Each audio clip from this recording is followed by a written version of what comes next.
नमस्कार प्यारे बच्चों, कैसे हैं आप? आशा करती हूँ अच्छे होंगे। तो आज हम करेंगे आपकी अभ्यास पुस्तिका का अध्याय कर चले हम फिदा, कैफी आज़मी द्वारा लिखित। तो शुरू करने से पहले आपसे गुजारिश है, मेरे चैनल को प्लीज़ सब्सक्राइब करें, दोस्तों के साथ शेयर करें और लास्ट में कमेंट लिखना ना भूलें। तो चलिए शुरू करते हैं लेसन। तो शुरू करते हैं कैफी आज़मी। अतहर हुसैन रिजवी का जन्म 19 जनवरी 1919 को उत्तर प्रदेश के आजमगढ़ जिले के मजमा गांव में हुआ। अदब की दुनिया में आगे चलकर वे कैफी आज़मी के नाम से मशहूर हुए। कैफी आज़मी की गणना प्रगतिशील उर्दू कवियों की पहली पंक्ति में की जाती है। तो इनका रियल नेम जो है वो है अतहर हुसैन रिजवी और इनका जन्म हुआ था उत्तर प्रदेश के अंदर। बाद में इन्होंने अपना नाम जो है कैफी आज़मी के नाम से लिखना शुरू किया उर्दू में और इसी नाम से ये फेमस हुए। कैफी की कविताओं में एक ओर सामाजिक और राजनीतिक जागरूकता का समावेश है तो दूसरी ओर हृदय की कोमलता भी है। अपनी युवावस्था में मुशायरों में वाहवाही पाने वाले कैफी आज़मी ने फिल्मों के लिए सैकड़ों बेहतरीन गीत लिखे। कैफी आज़मी जो है वो बॉलीवुड के अंदर भी बहुत ही अधिक फेमस हुए थे उनके गानों की वजह से और उनकी शायरी की वजह से। 20 मई 2002 को इस दुनिया से रुखसत हुए कैफी के 5 कविता संग्रह झंकार, आखिर शब, आवारा सजदे, सरमाया और फिल्मी गीतों का संग्रह मेरी आवाज़ सुनो प्रकाशित हुए हैं। तो ये सभी इनकी बुक्स हैं।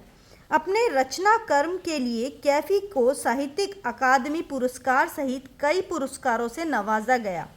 कैफी कलाकारों के परिवार से थे। इनके 3 बड़े भाई भी शायर थे। पत्नी शौकत आज़मी, बेटी शबाना आज़मी मशहूर अभिनेत्रियां हैं। तो इनकी बेटी जो है वो शबाना आज़मी है, आप भी जानते होंगे इनको। और इन्होंने बहुत सारा काम किया है फिल्मी दुनिया के लिए भी। अब आगे बढ़ते हैं। अब हम पढ़ेंगे पाठ प्रवेश, यानी इस लेसन में आपको क्या बताया गया है। जिंदगी प्राणी मात्र को प्रिय होती है, यानी हर लिविंग थिंग्स जो है वो जीना चाहता है आगे। कोई भी यूं ही खोना नहीं चाहता। असाध्य रोगी तक जीवन की कामना करता है। जीवन की रक्षा, सुरक्षा और उसे जिलाए रखने के लिए प्रकृति ने न केवल तमाम साधन उपलब्ध कराए हैं, सभी जीव जंतुओं को उसे बनाए और बचाए रखने की भावना भी पिरोई है। यानी अगर आप जीवित हैं और आप किसी परिस्थिति में ऐसे पड़ जाते हैं कि आपकी मृत्यु आपको पास में दिखाई देती है, तो आप उस परिस्थिति से बाहर निकलने की कोशिश करते हैं। ये एक नेचुरल हैबिट है। इसीलिए शांति प्रिय जीव भी अपने प्राणों पर संकट आया जान उसकी रक्षा हेतु मुकाबले के लिए तत्पर हो जाते हैं। जैसे आप एक चींटी को भी देखेंगे, अगर आप उसे ज़्यादा छेड़ देते हैं तो वो भी अपने प्राणों की रक्षा के लिए आपके ऊपर हमला बोल देती है, आपसे लड़ती है। लेकिन इसके ठीक विपरीत होता है सैनिकों का जीवन, यानी सोल्जर्स लाइफ, जो अपने नहीं, जब औरों के जीवन पर और उनकी आज़ादी पर आ बनती है तब मुकाबले के लिए अपना सीना तान कर खड़ा हो जाता है, यह जानते हुए भी कि उस मुकाबले में औरों की ज़िंदगी और आज़ादी भले ही बची रहे, उसकी मौत की संभावना सबसे अधिक होती है। जैसे हमारे देश के रक्षा के लिए जो सैनिक हैं काम करते हैं, तो वो हमारी रक्षा के लिए इनडायरेक्टली काम कर रहे होते हैं, लेकिन फिर भी वो उन्हें पता होता है फर्स्ट अगर मौत आएगी तो उनको ही आएगी, लेकिन फिर भी वो अपना काम करते हैं और अपने काम से पीछे नहीं हटते हैं। अब अगले पैराग्राफ पे बढ़ते हैं। प्रस्तुत पाठ जो युद्ध की पृष्ठभूमि पर बनी फिल्म हकीकत के लिए लिखा गया था, ऐसे ही सैनिकों के हृदय की आवाज़ बयान करता है जिन्हें अपने किए धरे पर नाज है। इसी के साथ उन्हें अपने देशवासियों से कुछ अपेक्षाएं भी हैं, चूँकि जिसमें वे अपेक्षाएं हैं वे देशवासी और कोई नहीं, हम और आप ही हैं। इसीलिए आइए इसे पढ़कर अपने आप से पूछें कि हम उनकी अपेक्षाएं पूरी कर रहे हैं या नहीं। तो इस पाठ के अंदर जो आपको इस पाठ में कविता मिलेगी वो हकीकत फिल्म के लिए लिखा गया एक गीत है, जिसके अंदर सैनिक जो है वो हमसे क्या चाहते हैं वो बताया गया है और हमें ये पढ़ के देखना है कि हम उसके ऊपर खरे उतरते हैं या नहीं। आप लोगों ने शायद ये गीत सुना भी होगा। ये है कर चले हम फिदा। कर चले हम फिदा जानो तन साथियों, अब तुम्हारे हवाले वतन साथियों। सांस थमती गई, नब्ज जमती गई, फिर भी बढ़ते कदम को न रुकने दिया। कट गए सर हमारे तो कुछ गम नहीं, सर हिमालय का हमने न झुकने दिया। तो सैनिक हैं वो कह रहे हैं कि हम लोगों से कह रहे हैं, भारतवासियों से कह रहे हैं कि हम लोग तो अपना तन जो है वो भारत माता के ऊपर समर्पित करके फिदा करके जा रहे हैं। अब ये वतन यानी ये जो देश है ये तुम्हारे हवाले है, तुम्हारे निगरानी में है। हमारी सांसें जो हैं वो थमती गई, यानी वो चोटिल वो घायल हो गए हैं। तो क्या होता है, धीरे धीरे जब रक्त संचार नीचे जाने लगता है तो हमारी जो धड़कनें हैं वो भी कम होने लगती है और हमारी सांसें जो है रुकने लगती हैं। तो उनकी सांस जो है वो थम रही है, उनकी नब्ज़ जो है वो धीमी पड़ रही है, लेकिन फिर भी आखिरी सांस तक उन्होंने अपने कदमों को बढ़ाया है आगे दुश्मन से लड़ने के लिए। वो लोग रुके नहीं हैं। उनके सर भी कट गए तो भी इस देश की रक्षा के लिए उन्हें कुछ भी गम नहीं है, कुछ भी दुख नहीं है इस बात का। उन्हें इस बात की बल्कि खुशी है कि उन्होंने हिमालय के सर को नहीं झुकने दिया। हिमालय के सर को उन्होंने भारत के मुकुट से तुलना की है कि भारत के मुकुट को हमने नहीं झुकने दिया। मरते मरते रहा बागपन साथियों, अब तुम्हारे हवाले वतन साथियों। कि हम मरते हुए, सैनिक बोल रहे हैं कि हम मरते मरते भी हमारे अंदर देश के लिए अपना जीवन कुर्बान करने का जो जज्बा है वो कम नहीं हुआ है।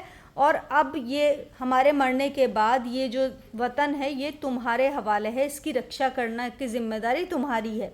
जिंदा रहने के मौसम बहुत है मगर जान देने की रुत रोज़ आती नहीं। हुस्न और इश्क दोनों को रुसवा करे वो जवानी जो खून में नहाती नहीं। अब सैनिक बोल रहे हैं कि ज़िंदा रहने के लिए तो बहुत सारे मौसम आते हैं, बहुत सारे बहाने होते हैं जीवन में कि कभी हम जो है माँ बाप के लिए कोई काम करना है, कभी हमें कोई कर्ज चुकाना है, कभी हमें अपनी बहन की शादी करनी है। तो इस तरह से बहुत सारे मौसम होते हैं, बहुत सारे बहाने होते हैं ज़िंदा रहने के लिए। लेकिन जान देने की रोज़ रुत यानी मौसम जो है वो आता नहीं है। जो सैनिक है उसके लिए जान देना की रुत तब आती है जब देश की आज़ादी के ऊपर कोई ख़तरा मंडराता है तो वो अपनी जान देने के लिए हाजिर रहते हैं। हुस्न और इश्क दोनों को रुसवा करे वो जवानी जो खून में नहाती नहीं है। यानी जब व्यक्ति जवान होता है तो वो क्या करता है, हुस्न और इश्क के चक्कर में पड़ जाते हैं। जबकि उस समय जब हमारे अंदर जवानी होती है तो हमारे खून के अंदर एक ताजगी होती है, एक तेज़ी होती है, एक जज्बा होता है जिसे हमें सही जगह पर यूज़ करना चाहिए। और एक सैनिक के लिए वो अपनी जवानी का सबसे बेहतरीन इस्तेमाल है या यूज़ है वो तभी करते हैं जब वो देश की रक्षा में अपने प्राणों की आहुति देते हैं। आज धरती बनी है दुल्हन साथियों, अब तुम्हारे हवाले वतन साथियों। इसमें सैनिक कहना चाहते हैं कि जब वो कोई लड़ाई लड़ते हैं और अगर मान लीजिए उस युद्ध के अंदर उनकी विजय होती है तो वो उस विजय को इस तरह से सेलिब्रेट करते हैं कि उस धरती के टुकड़े को इस तरह से सजाया जाता है जिस तरह से दुल्हन को सजाया जाता है। उस तरह से वो सेलिब्रेशन को इतने धूमधाम से करते हैं जैसे शादियों में करते हैं अगर वो विजयी हुए हैं। रहा कुर्बानियों की न वीरान हो, तुम सजाते ही रहना नए काफिले। फतेह का जश्न इस जश्न के बाद है, जिंदगी मौत से मिल रही है गले। इसके अंदर बता रहे हैं, सैनिक हैं वो कहना चाहते हैं कि रहा कुर्बानियों की न वीरान हो, यानी हमने तो अपने प्राण जो हैं वो देश की रक्षा के लिए न्यौछावर कर दिए हैं, लेकिन इसके बाद इस राह के अंदर कुर्बान होने के लिए आप लोग आगे आते रहना, यहाँ पर वीरानी नहीं होनी चाहिए। यानी आप लोग भी देश की रक्षा के लिए अगर आपको सैनिक बनना पड़े तो आप पीछे नहीं हटना। तुम सजाते ही रहना नए काफिले, तुम नए नए काफिले यानी ग्रुप्स में आना और देश की रक्षा के लिए आगे बढ़ना। फतेह का जश्न इस जश्न के बाद है, किस जश्न के बाद है कि देश की रक्षा के लिए पहले अपने प्राणों को न्यौछावर करने का जज्बा जो है वो हमारे अंदर होना चाहिए। उसके बाद हमें फतेह का यानी विक्ट्री का जश्न जो है वो मनाना है। ज़िंदगी मौत से मिल रही है गले। जो सोल्जर है, जो देश की रक्षा के लिए बॉर्डर के ऊपर खड़ा हुआ है, वो कह रहा है कि हमारी ज़िंदगी जो है वो मौत से गले लग रही है।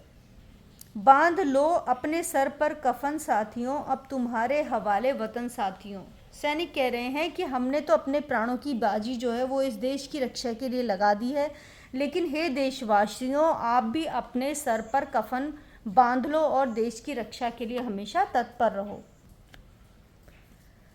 आगे है, खींच दो अपने खून से जमी पर लकीर, इस तरफ आने ना पाए रावण कोई, तोड़ दो हाथ अगर हाथ उठने लगे, छू ना पाए सीता का दामन कोई।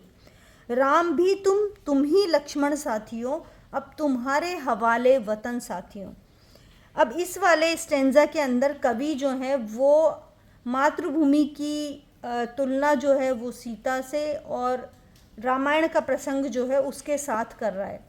इसमें वो कह रहे हैं, खींच दो अपने खून से ज़मीन पर लकीर। जिस तरह से सीता माता की रक्षा के लिए लक्ष्मण जी ने एक लकीर खींची थी, उसी तरह हे देशवासियों, तुम भी अपने खून से ज़मीन पर एक लकीर, एक लाइन ड्रॉ कर दो, जिससे कि इस तरफ आ ना पाए, इस तरफ आने पाए न रावण कोई। जिस लकीर को लांघ कर इस तरफ कोई भी रावण रूपी दुश्मन ना आ सके। तोड़ दो हाथ अगर हाथ उठने लगे। अगर कोई हाथ उठ रहा है जो सीता रूपी हमारी धरती माँ को अपने पकड़ना चाहता है या लेना चाहता है, उस हाथ को उठने से पहले ही तोड़ दो। छू ना पाए सीता का दामन कोई। सीता रूपी हमारी पृथ्वी, हमारी धरती, हमारी देश की माता को कोई छू ना पाए। राम भी तुम ही हो और लक्ष्मण भी तुम ही हो साथियों। ये वतन जो है वो तुम्हारे हवाले है।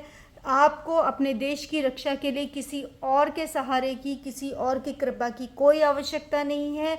आप स्वयं इतने शक्तिशाली हैं कि आप अपने देश की रक्षा कर सकते हैं। इसीलिए अब ये वतन तुम्हारे हवाले है साथियों। इस वतन की रक्षा के लिए आगे आओ। तो इसी के साथ ये अध्याय समाप्त होता है। आशा करती हूँ आपको अच्छा लगा होगा। लास्ट में एक कमेंट ज़रूर लिखें। धन्यवाद।